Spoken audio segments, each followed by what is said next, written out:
Kalau kita pegang Goldbars program, sebenarnya kita sudah ada lebih kurang RM6,000 dalam bentuk simpanan. Kalau kita kumpul 20 gram pula, itu bersamaan sekitar RM12,000 aset yang kita sedang simpan tanpa kita sedar. Tapi persoalan pentingnya, kenapa emas ni bantu kita simpan dengan lebih mudah? Sebab bila kita tukarkan duit daripada bentuk tunai kepada emas, kita sebenarnya sedang ubah cara kita rasa tentang duit tu sendiri. Dalam akaun bank, kita nampak nombor. Kita rasa masih ada banyak yang boleh digunakan. Dan dari situlah, seringkali disiplin kita mula longgar. Tapi bila duit tu sudah bertukar kepada emas fizikal ataupun gram emas, kita mula rasa ianya lebih bernilai untuk disimpan. Kita jadi lebih berhati-hati sebelum nak sentuh. Sebab tu, ramai orang dapati simpanan emas lebih mudah kekal berbanding simpanan tunai biasa.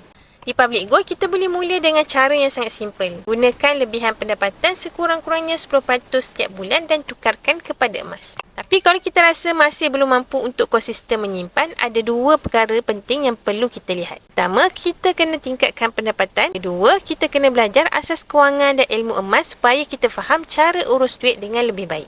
Sebab tanpa ilmu, kita hanya ulang kesilapan yang sama setiap bulan. Untuk mulakan simpanan emas, kita boleh gunakan account Gap Public Gold.